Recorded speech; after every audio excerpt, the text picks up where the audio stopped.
हाँ जी, ये बेटा आपका ये तीसरा पेज शुरू हो रहा है, ठीक है। तो तीसरे पेज पे आप चलिएगा, तीसरा पेज यहाँ पे, ठीक है। इसको थोड़ा सा और पास कर लेते हैं ताकि आपको क्लियर दिख जाए। तो लेखक ये कहता है कि जहां पर वायसराय ने इतना मतलब उत्पात मचाया, तो कहते हैं, वो कह रहा है कि हे माय लॉर्ड, विचारिए तो, यानी जरा सोचिए, क्या शान आपकी इस देश में थी। यानी जब आप यहाँ पर पहली बार वायसराय बनकर आए, तब यहाँ भारत की जनता ने आपको बहुत शान शौकत से बहुत इज्जत दी। और अब क्या रह गई है, यानी अर्थात अब आप जब जा रहे हो तो भारतीय जनता आपको पसंद नहीं कर रही है, अर्थात आपसे नफरत करती है। तो इसलिए अब आपकी नजर, भारत की नजरों में आपकी कोई इज्जत नहीं है। कितने ऊंचे होकर आप कितने नीचे गिर पड़े, यानी कि आप कितने ऊंचे हो गए थे। जब पहली बार वायसराय जब बनकर आए थे तो भारत की जनता ने आपको सिर आंखों पर बैठाया था, यानी आपका बहुत सम्मान किया था और आपको बहुत ऊंचा पद दिया था। लेकिन आप खुद अपने कारनामों के कारण, अपने कामों के कारण कितना नीचे गिर गए हो, अर्थात आपने ऐसे ऐसे नियम बनाए हैं, ऐसे ऐसे कानून बनाए हैं जो क्या है, आपके नजरों में, यानी भारतीय जनता की नजरों में आप बिल्कुल हीन हो गए हो। भारतीय जनता आपको पसंद नहीं करती। कहते हैं, अलिफ लैला के अलादीन ने चिराग रगड़कर और अब्दुल हसन ने बगदाद के खलीफा की गद्दी पर आंख खोलकर वह शान ना देखी होगी।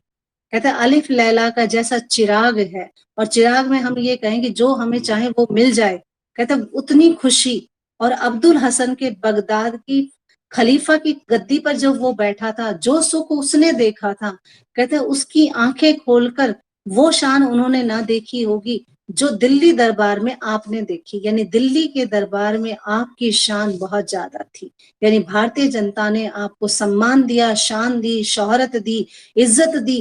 यानी भारतीय जनता आपको बहुत ज्यादा सम्मान करती थी। आपका दरबार में, दिल्ली दरबार में आप जैसी शान किसी की नहीं थी। जब आप पहली बार वायसराय बनकर आए थे, तब दिल्ली के दरबार में भारतीय जनता ने आपको बहुत ही शान और सम्मान से, इज्जत से देखा था, और इज्जत बहुत ज्यादा करते भी थे, और आपका हर कहना भारतीय जनता ने माना भी था। आपकी और अपनी लेडी की कुर्सी सोने की थी। कहते हैं, आप ये सोचिए, जब आप पहली बार वायसराय बनकर आए थे तो दिल्ली दरबार में आपकी और आपकी पत्नी की, आपकी लेडी का मतलब आपकी पत्नी की कुर्सी सोने की थी उस समय। यानी कि भारतीय जनता ने आपको सोने की कुर्सी पर बिठाया था। और आपके प्रभु महाराज के छोटे भाई, यानी आपके जो भाई थे, ठीक है, जो प्रभु महाराज थे, उनके जो छोटे भाई थे और उनकी पत्नी थी, उनकी कुर्सी चांदी की हुआ करती थी। यानी भारतीय जनता ने आपको सोने चांदी की कुर्सियों पर बिठाकर आपका सम्मान किया था। आप दाहिने बैठते थे, वह बाएं बैठते थे। यानी आपकी ही दरबार में दो ही कुर्सियां लगती थी, सोने और चांदी की, जिस पर आप विराजमान होते थे। आप हमेशा प्रथम रहे, वो दूसरे पर, यानी कि उनको किसी ने नहीं पूछा, सिर्फ आपकी इज्जत करते थे। हे माय लॉर्ड, आपको इतना आदर दिया भारतीय जनता ने। कहते इस देश के सब रईसों ने आपको पहले सलाम किया है। यानी यहाँ पर भारतीय देश में जितने भी अमीर लोग थे, जितने भी बड़े व्यापारी थे, सब ने आपको सलाम किया, अर्थात सब आपके सामने झुके, आपका कहना माना। और बादशाह के भाई को पीछे, यानी बादशाह के भाई से भी नहीं पूछते थे, आपसे पूछते थे। यानी आपको इतनी शान शौकत भारतीय जनता ने दी। और क्या बताया है लेखक ने? लेखक कहता है, हे माय लॉर्ड, हे माय लॉर्ड, जलूस में आपका हाथी सबसे आगे और सबसे ऊंचा होता था। मान लीजिए भारतीय जनता के किसी भी जलूस में आपको शामिल होना है, तो भारतीय जनता ने आपको सम्मान देते हुए आपको सबसे ऊंचे हाथी पर सवार करती थी, और सबसे ऊंचा होता था आपका हाथी, और सबसे आगे आपको चलाया जाता था, अर्थात आपकी अगवानी में ही पीछे की भीड़ चलती थी। औंधा, चवर, छत्र आदि सबसे बढ़ चढ़कर होते थे। यानी कि कोई भी पद हो, आपको सबसे पहले दिया जाता। आप पर चावल क्या है, मतलब ऊपर आपके नौछावर किए जाते। आपका छत्र, छत्र का मतलब होता है बेटा छतरी।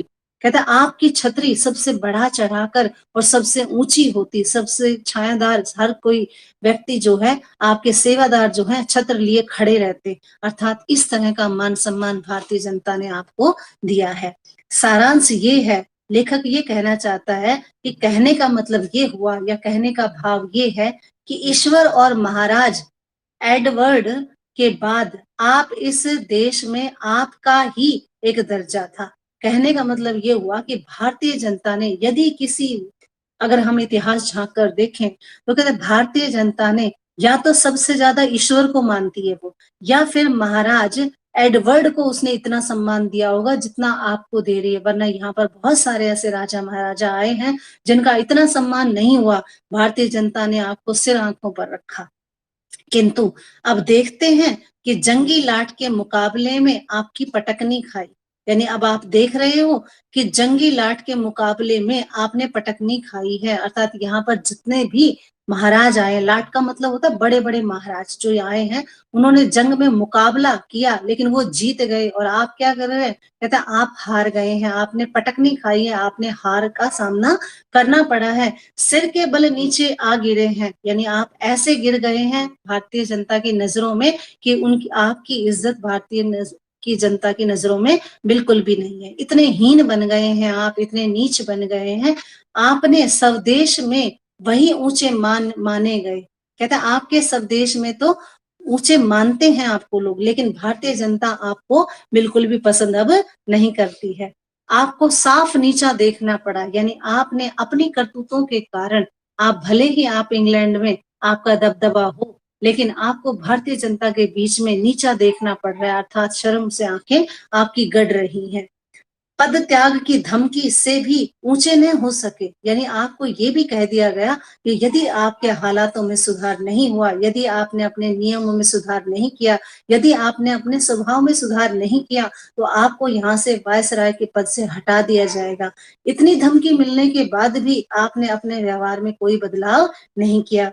हे माय लॉर्ड, आप इतने नीचे गए कि आपने अपने स्वार्थ के कारण ना तो त्यागपत्र की धमकी का ध्यान दिया और ना ही भारतीय जनता के दुख का। आगे चलते, लेखक कहता है कि आप बहुत धीर गंभीर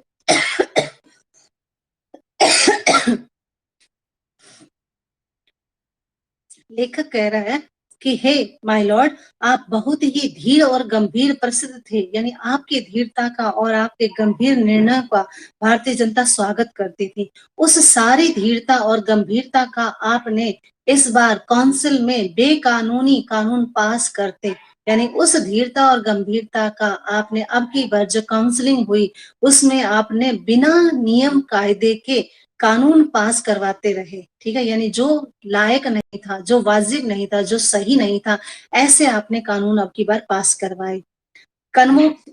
कन्वोकेशन वक्तृत्वता, ठीक है, देते समय दिवाला निकाल दिया। कन्वोकेशन और वक्तृत्वता देते समय दिवाला निकाल दिया, यानी आपने जो भी सलाह मशवरा की उसमें आपने सारी चीजें, यानी भारतीय जनता का कुछ भी ख्याल नहीं रखा। ये दिवाला तो इस देश में हुआ, कहते माना कि आपने गरीबी तो भारत देश में फैलाई, ठीक है, क्या है, अपने देश में अमीरी फैलाने के साथ साथ भारत का दिवालियापन निकाल दिया, उसे कमजोर कर दिया, उसे असक्त कर दिया, उसे दुखी किया, उसे पीड़ित किया। उधर विलायत में आपके बार बार इस्तीफा देने की धमकी ने प्रकाश कर दिया कि जड़ हिल गई है, यानी कि फिर भी आप इधर कितना भी दिवालियापन निकालते रहे लेकिन भारतीय जनता को इसका एहसास नहीं हुआ। लेकिन विलायत में, विदेश में आपके बार बार इस्तीफे की धमकी आपको दी जा रही थी कि अगर आपने अपनी आदतों में सुधार नहीं किया तो दोबारा से आपको क्या है, वायसराय नहीं बनाया जाएगा। ये धमकी आपको बार बार मिल रही थी और आपकी जड़ें हिल रही थी, अर्थात कहने का मतलब कि आप कभी भी यहाँ से जा सकते थे, ये बात आपको पता चल गई थी, एहसास आपको हो गया था। लेकिन फिर भी अंत में वहां भी आपको दिवालिया होना पड़ा और आखिर में वहां पर भी इंग्लैंड में भी आपकी एक भी बात नहीं सुनी गई, अर्थात आपका कोई भी नियम कानून वहां पर पास ना हो सका। धीरता और गंभीरता के साथ दृढ़ता को भी तिलांजलि देनी पड़ी, यानी कि आप जिस धीर और गंभीरता के साथ आपने जो वादे किए थे वो सारे वादे आपके क्या है, नष्ट कर दिए गए, आपकी एक भी बात नहीं सुनी गई। इस देश के हाकिम आपके ताल पर नाचते थे। यहाँ पर लेखक कह रहा है कि हे माय लॉर्ड, हे लॉर्ड कर्जन, आपके देश में यानी भारत देश में यहाँ पर जितने भी बड़े बड़े हकीम राजा हुए हैं वो आपके ताल पर अर्थात जैसा आप कहते थे वैसा करते थे। राजा महाराजा डोरी हिलाने से आपके हाथ बांधे हाजिर हो जाते थे। यानी कि राजा हो या महाराजा, आपने जरा सा भी आदेश दिया और वो हाथ जोड़े आपके सामने हाजिर हो जाया करते थे। ये थी भारतीय जनता के राजा महाराजा की आपके प्रति सम्मान की भावना। आपके एक इशारे से परले हो जाती थी। यानी कि आप जब कुछ भी कहते थे तो सारा देश उसी तरफ उमड़ पड़ता था। कितने ही राजाओं को मिट्टी के खिलौनों की भांति आपने तोड़ फोड़ डाला है। कहते बहुत सारे ऐसे राजा महाराजा भी आए जिससे आपने कुछ नहीं समझा और मिट्टी की तरह उन्हें फेंक दिया, अर्थात उन्हें तोड़ कर रख दिया। उनकी जो मतलब जो शासन सत्ता थी वो आपने छीन ली अपने मन मर्जी से। उनकी इच्छा नहीं थी लेकिन आपने जैसा चाहा वैसा किया। कितने ही मिट्टी काठ के खिलौने आपने कृपा से जादू से बड़े अधिकारी पा गए थे। यानी बहुत सारे ऐसे लोग भी थे जो मिट्टी के बराबर थे, काठ के खिलौने के बराबर थे, लेकिन आपकी कृपा जब उन पर रही तो वो आपके यहाँ पर बड़े बड़े पद पर आसीन हो गए। अर्थात जो लायक नहीं था उसको भी आपने बड़े बड़े पदों पर आसीन कर दिया। ये सब आपकी ही कलाकारी थी। अर्थात आपने क्या है अपनी मन मर्जी से जो भी नियम बनाए जनता ने कभी भी विरोध नहीं किया।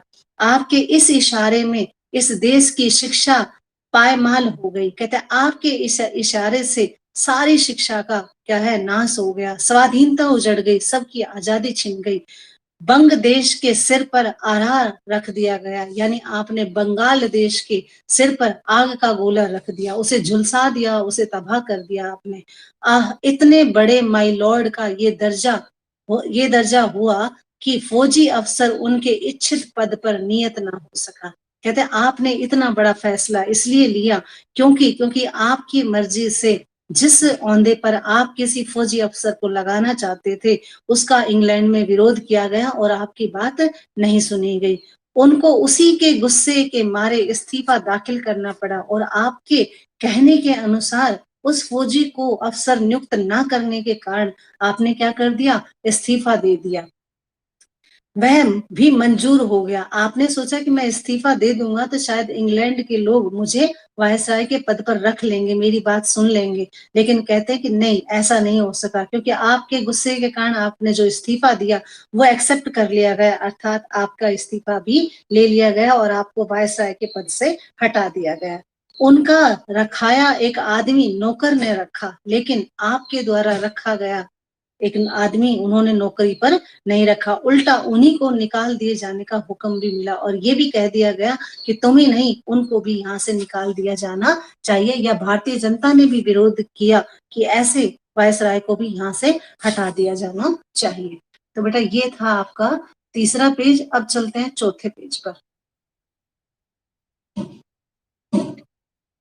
एक बार वापस लेते हैं।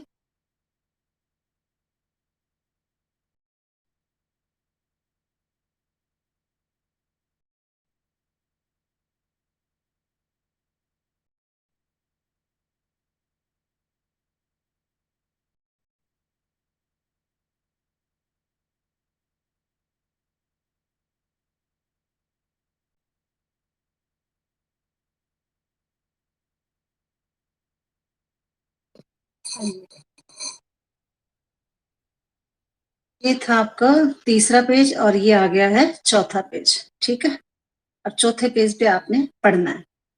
तो इतना समझ में आ गया कि ये बताया कि उसने अपनी मनमानी खूब चलाई और वहां से इस्तीफे का नोटिस आ गया इंग्लैंड से कि वायसराय लॉर्ड कर्जन को हटा दिया जाए। अब कहते हैं आगे लेखक बताता है कि जिस प्रकार आपका बहुत ऊंचे चढ़कर गिरना यहाँ के निवासियों को दुखित कर रहा है। कहते आप यहाँ पर बहुत ऊंचे पद पर आसीन थे, अर्थात भारतीय जनता आपको बहुत सम्मान देती थी, लेकिन आप ऊंचे चढ़कर इतने नीचे गिर गए जिसके कारण भारतीय जनता को क्या हो रहा है, बहुत दुख हो रहा है। करके गिरकर पड़ा रहना उससे भी अधिक दुखी करता है। लेकिन कहते आपको गिराया गया, आपका इस्तीफा स्वीकार कर लिया गया, आपको यहाँ से हटाने के आदेश आ गए, लेकिन फिर भी आप यहाँ पर पड़े रहे। अर्थात आपको और दुख नहीं हुआ कि आपको इस तरह से कैसे यहाँ पर रह रहे हैं जहाँ की जनता आपको पसंद नहीं करती। कहते गिर कर पड़े रहे, गिरे गिरे भी यहीं पर और सोचते थे कि जितने दिन भी, 1 महीना भी अगर मुझे मिला है, 1 महीने के बाद इस्तीफा देना, तो 1 महीने में भी आपने जनता को बहुत अधिक दुखी किया। उनका लालच छूट गया, यद्यपि आपका पीछा नहीं छूटा। कहता उनका लालच तो छूट गया, इंग्लैंड ने आपको बता दिया कि आपको वायसराय के पद से हटाया गया है, लेकिन वायसराय के पद से आपका पीछा नहीं छूटा, लेकिन आप वहीं पर बने रहे। एक अदना क्लर्क जिसे नौकरी छोड़ने के लिए 1 महीने पहले नोटिस मिल गया हो, कहते मान लो एक क्लर्क ऐसा जिसको ये पता है कि 1 महीने के बाद नौकरी छोड़नी है और नोटिस मिलने की अवधि से घृणा से काटता है, ये देखता है कि मुझे तो छोड़ना ही है, तो वो छोड़ना, आज छोड़ा है तो कल 1 महीने बाद छोड़े, बात तो एक ही है। तो कहता है नोटिस मिलते ही आपको छोड़ देनी चाहिए थी नौकरी, लेकिन आपने नहीं छोड़ी, आप बिल्कुल 1 महीने तक भी टिके रहे। आपको इस समय अपने पद पर रहना कहाँ तक पसंद है? कहता आप यहाँ पर क्यों पड़े रहे? आपको क्या रहना अच्छा लगा? नहीं, ना भारतीय जनता पसंद करती थी, क्यों? क्योंकि भारतीय जनता को पता चल गया था कि आप 1 महीने के मेहमान हो। यह आप ही जानते होंगे कि किस तरह से जनता आपको देख रही होगी, यह आप अच्छी तरह से जानते हैं। आप अपनी दशा पर आपको कैसी घृणा आती है? कहता है आपको जरा सा भी अपने ऊपर घृणा नहीं आई, आप अपने से नफरत नहीं हुई कि मैं यहाँ पर क्यों पड़ा हुआ हूँ, जबकि मुझे यहाँ इस्तीफा दे देना चाहिए। इस बात के जान लेने का इन देशवासियों को अवसर नहीं मिला, यानी कि भारतीय जनता भी नहीं जानती थी कि आप यहाँ पर क्यों पड़े हुए हैं, चले क्यों नहीं जाते। पर पतन के पीछे इतनी उलझन में पड़ते उन्होंने किसी को नहीं देखा, लेकिन वो कह रहे हैं कि अगर किसी का नाश होता है और इतनी तरह से उलझकर किसी को इतने कष्ट सहने पड़े, ऐसा तो उन्होंने, भारतीय जनता ने कभी भी नहीं देखा। एक आप ही थे जो इस्तीफा देने के बावजूद भी आप यहीं पर पड़े रहे, कुछ दिन और भारतीय जनता को सताने के पीछे लगे रहे। माय लॉर्ड, एक बार अपने कामों पर की ओर ध्यान दीजिए। अब लेखक कहता है कि हे माय लॉर्ड, हे लॉर्ड कर्जन, आपने जो भारतीय जनता के लिए जो काम किए हैं, एक बार उनकी तरफ भी अपना ध्यान दे लो, आपने क्या क्या किया है। कहता है आप जिस काम को आए थे क्या वो कर चले? यानी आपने जो जो सपने देखे थे कि मैं भारत का वायसराय जब बन जाऊंगा तो क्या क्या करूंगा, क्या वो सारे सपने पूरे हो गए? शासक प्रजा के प्रति कुछ तो कर्तव्य होता होगा, यानी जो भी शासक बनता है वो जनता के प्रति कोई कर्तव्य होता है उसका। कहते क्या वो कर्तव्य आपने निभाए? ये बात आप निश्चित मानते होंगे। कहता है आपको ये बात तो समझ में आती होगी, कोई शासक बनता है तो वो प्रजा का कुछ तो उसका कर्तव्य बनता है, कुछ तो फर्ज बनता है, ये बात तो आपको अच्छी तरह से पता है। सो कृपा करके बतलाइए, कहता तो कृपा करके मुझे ये बताइए कि क्या कर्तव्य आप इस देश की प्रजा के साथ पालन करके चले हैं? क्या आपने वो सारे कर्तव्य निभाए हैं भारत देश के साथ जो आप सोच कर आए थे? क्या आंख बंद करके मनमाने हुक्म चलाना और किसी को कुछ न सुनने का नाम ही शासन है? कहता आप खुद सोचो, आपने आंख बंद करके हुक्म चलाए, ये नहीं देखा कि कोई क्या कह रहा है, नहीं, आपने जैसा चाहा वैसा हुक्म चलाने की मतलब कोशिश की, मनमाने ढंग से आपने राज किया और किसी की कुछ न सुनने का नाम, और किसी की भी कुछ नहीं सुनी आपने। कोई भी हाथ गिड़गिड़ाकर, हाथ जोड़कर गिड़गिड़ाता रहा तो आपने एक भी नहीं सुनी। क्या इसी का नाम शासन है? यानी राजा क्या होता है? राजा प्रजा का ख्याल रखता है, लेकिन आपने तो अपनी मनमानी चलाई, किसी की एक ना सुनी। कहते हैं ऐसे शासन को शासन नहीं कहते। क्या प्रजा की बात पर कभी कान ना देना? कहते प्रजा जो कह रही है उसको कान से ना सुनना, उसको दबाकर उसकी मर्जी के विरुद्ध चले जाना, जिद में अपने सारे काम किए चले जाना ही शासन कहलाता है। यानी मन मर्जी करते रहे आप, ठीक है, जनता को दबाए रखा आपने, अपने उन जनता के विरोध में आपने काम किया, उनकी बात नहीं सुनी आपने, कान बंद कर लिया आपने। कहते क्या ऐसा शासन ही शासन कहलाता है? कहते आप तो ऐसा बताइए, कहते एक काम तो आप ऐसा बताइए जिसने आपकी जिद को छोड़कर प्रजा पर ध्यान दिया हो। यानी कोई भी काम आपने, एक भी काम, लेखक कह रहा है कोई एक भी काम आप गिनवा दीजिए जिसमें आपने अपनी जिद को छोड़कर प्रजा की तरफ ध्यान दिया हो, यानी हमेशा अपनी जिद पर आप अड़े रहे। अब वो लेखक कह रहा है कि वो उदाहरण दे रहा है, कहते कैसर और जार दो राजा थे, ठीक है, ये बेटा नीचे दिया हुआ है कैसर और जार के बारे में और नादिर शाह के बारे में, आप इसे पढ़ लेना। कहते कैसर और जार भी घेर घोटने से प्रजा की बात सुन लेते थे। कहते कैसर को और जार को, ठीक है, और नादिर शाह को बहुत ही क्रूर राजा माना जाता है, लेकिन उसके बावजूद भी अगर जनता उन्हें घेर कर अपनी बात कहती थी, ठीक है, घेराव करके अगर वो अपनी बात मनवाती थी तो कम से कम वो अपनी बात प्रजा की सुन तो लेते थे। पर आप एक मौका तो बताइए, लेकिन आप एक भी मौका ऐसा बता दीजिए जिसमें किसी अनुरोध या प्रार्थना सुनने के लिए प्रजा के लोगों को आपके अपने निकट फटकने दिया हो। कहता आप खुद बताइए, कोई भी एक ऐसा मौका बता दीजिए, कोई भी एक काम ऐसा बता दीजिए जब जनता आपके साथ अनुरोध और प्रार्थना लेकर आई हो और आपने उसको अपने पास भी फटकने दिया हो, यानी कि आपके पास आने तक की भी हिम्मत जनता की नहीं होती थी और उनकी बात सुनी हो आपने, या वो जो फरियाद लेकर आए हैं उनका कष्ट दूर करने की आपने सुनी हो। ऐसा आपने कभी नहीं किया। हे माय लॉर्ड, हे लॉर्ड कर्जन, आप ऐसे थे कि आपने मनमानी चलाई, आपने देश पर अत्याचार किए, लेकिन फिर भी भारतीय जनता चुप रही। अब वो कहते हैं, एक और उदाहरण दे रहा है लेखक कि नादिर शाह ने जब दिल्ली पर कत्ले आम किया, कहते हैं नादिर शाह ने भी बहुत आतंक मचाया था दिल्ली में, कत्ले आम किया था। अब ये स्टोरी आगे है लेकिन मैं इसे थोड़ा यहीं पे पूरा कर रही हूँ।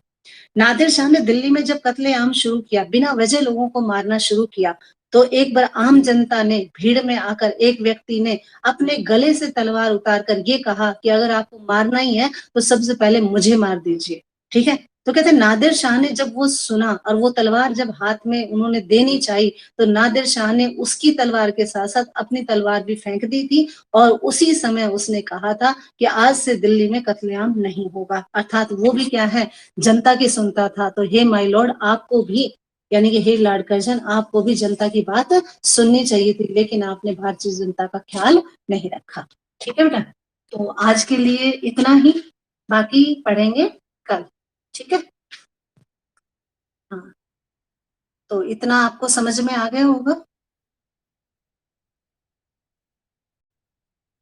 हाँ जी, राजीव आया समझ में?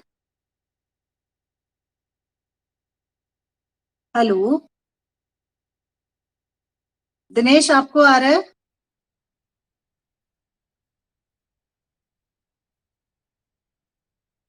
दिनेश और राजीव, हाँ जी। अच्छा ठीक है बेटा, टाइम हो गया, 25 की क्लास थी, लेफ्ट हो जाओ, ठीक है, क्विट कर दो क्लास को।